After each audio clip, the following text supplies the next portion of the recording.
ಮುಕ್ತ. ಯಾರಿಗೆ ಮುಕ್ತ ಅಂದ್ರೆ ಅಮೆರಿಕದವರಿಗೆ ಮುಕ್ತ ವ್ಯಾಪಾರ ಒಪ್ಪಂದ, ನಮಗೆ ಮುಕ್ತ ವ್ಯಾಪಾರ ಒಪ್ಪಂದ ಅಲ್ಲ. ನಾವು 18% ಟ್ಯಾಕ್ಸ್ ಕಟ್ಟಬೇಕು ಅಮೆರಿಕಕ್ಕೆ ವಸ್ತುಗಳು ಹೋದ್ರೆ. ಅಮೆರಿಕದ ವಸ್ತುಗಳು ನಮ್ಮ ದೇಶಕ್ಕೆ ಬಂದ್ರೆ 0 ಟ್ಯಾಕ್ಸ್. ಇದೆಲ್ಲ ಬೇರೆ ವಿಷಯಗಳಿದಾವೆ. ನಾನು ನಿಮ್ಮ ಗಮನ ಸೆಳೆಯೋದೇನು ಅಂದ್ರೆ, ನೋಡಿ ಇದರಲ್ಲಿ ಅವರು ಪ್ರಸ್ತಾಪ ಮಾಡಿದ್ದಾರೆ, ಅಮೆರಿಕದ ಒಪ್ಪಂದದಲ್ಲಿ ಯಾವುದೇ ಕೃಷಿ ಉತ್ಪನ್ನ ಅದರಲ್ಲಿ ಇಲ್ಲ ಅಂತ ಹೇಳ್ತಾರೆ. ಕೆಂಪು ಜೋಳ ಅಂತ ಇದೆ, ಡ್ರೈ ಫ್ರೂಟ್ಗಳು ಅಂತ ಇದೆ, ತಾಜಾ ಮತ್ತು ಸಂಸ್ಕರಿಸಿದ ಹಣ್ಣು, ಸೋಯಾಬೀನ್ ಎಣ್ಣೆ, ವೈನು ಮತ್ತೆ ದ್ವಿದಳ ಧಾನ್ಯ, ಇತರೆ ಕೃಷಿ ಉತ್ಪನ್ನಗಳು ಎಲ್ಲ ಪ್ರಸ್ತಾಪ ಆಗಿದೆ. ನಾನು ಒಂದೇ ಒಂದು ಪ್ರಶ್ನೆ ಕೇಳ್ತೀನಿ, ನಾನು ಹೆಚ್ಚು ಮಾತನಾಡ್ಲಿಕ್ಕೆ ಹೋಗೋದಿಲ್ಲ. ಈಗ ದ್ರಾಕ್ಷಿ ಬೆಳೆಗಾರರಿದ್ದಾರೆ, ವೈನು ಉತ್ಪಾದನೆ ಮಾಡಲಿಕ್ಕೆ ಬೇಕಾಗುವಂತ ದ್ರಾಕ್ಷಿ ಬೆಳೆಗಾರರು ಇದ್ದಾರೆ.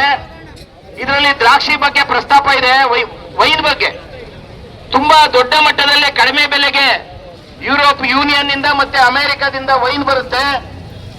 ವೈನ್ ಉತ್ಪಾದನೆ ಮಾಡ್ತಕ್ಕಂಥ ಕಾರ್ಖಾನೆಗಳು ಮುಚ್ಚಿ ಹೋಗುತ್ತೆ. ವೈನ್ಗೆ ಸಪ್ಲೈ ಮಾಡುವಂತ ದ್ರಾಕ್ಷಿ ಬೆಳೆಗಾರರು ನಾಶ ಆಗ್ತಾರೆ. ಸುಮ್ಮನೆ ಇದೊಂದು ಉದಾಹರಣೆ, ಸಣ್ಣ ಉದಾಹರಣೆ ಇದು. ಇದರಲ್ಲಿ ಇನ್ನೊಂದು ಮೋಸ ಏನು ಅಂದ್ರೆ, ಕೃಷಿ ವಿಷಯ ಪ್ರಸ್ತಾಪ ಇಲ್ಲ, ನಾವು ಸಂಪೂರ್ಣ ರಕ್ಷಣೆ ಕೊಟ್ಟಿದ್ದೀವಿ ಅಂತ ಹೇಳ್ತಕ್ಕಂಥ ಸರ್ಕಾರ ಸಂಪೂರ್ಣವಾಗಿ ನೋಡಿ ಅದರಲ್ಲಿದೆ ತಂತ್ರಜ್ಞಾನ, ಕಲ್ಲಿದ್ದಲು, ಅಮೆರಿಕದಿಂದ ಕಲ್ಲಿದ್ದಲು ತರಿಸ್ತಾರಂತೆ, ಕೃಷಿ ಮತ್ತು ಇತರ ವಲಯಗಳ ಉತ್ಪನ್ನಗಳು ಎಲ್ಲ ಸೇರಿ. ಸುಮ್ಮನೆ ಒಂದು ನಿಮಿಷ ಯೋಚನೆ ಮಾಡಿ, $500 ಬಿಲಿಯನ್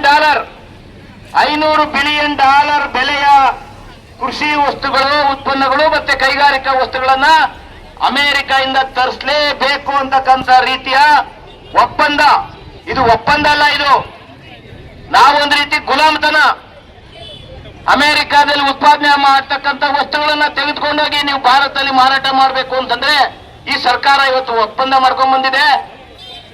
ಅದು 45 ಲಕ್ಷ ಕೋಟಿ ರೂಪಾಯಿ ಬೆಲೆ ಬಾಳುವ ವಸ್ತುಗಳು ಭಾರತದ ಬೀದಿನಲ್ಲಿ ಅಮೆರಿಕದ ವಸ್ತುಗಳು ಮತ್ತೆ ಯುರೋಪಿಯನ್ ದೇಶದ ವಸ್ತುಗಳು ಬಂದ್ರೆ ಏನಾಗ್ಬೋದು ನಮ್ಮ ದೇಶದ ಪರಿಸ್ಥಿತಿ, ಯಾವ ಕೈಗಾರಿಕೆ ನಡೆಯುತ್ತೆ, ಎಲ್ಲಿ ಕೃಷಿ ಉಳಿಯುತ್ತೆ ಅಂತಕ್ಕಂಥ ವಿಚಾರ ಇವತ್ತಿದೆ.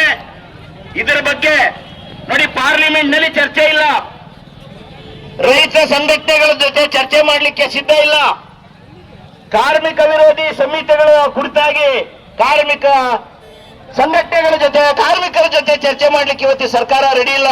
ಅತ್ಯಂತ ಸರ್ವಾಧಿಕಾರಿ ರೀತಿಯಲ್ಲಿ ನಾವು ಏನ್ ಬೇಕಾದ್ರೂ ಮಾಡ್ತೀವಿ ಅಂತಕ್ಕಂಥ ಅತ್ಯಂತ ದುರಹಂಕಾರದಿಂದ ಇವತ್ತು ಈ ಸರ್ಕಾರಗಳು ನಡೀತಾ ಇದ್ದಾವೆ.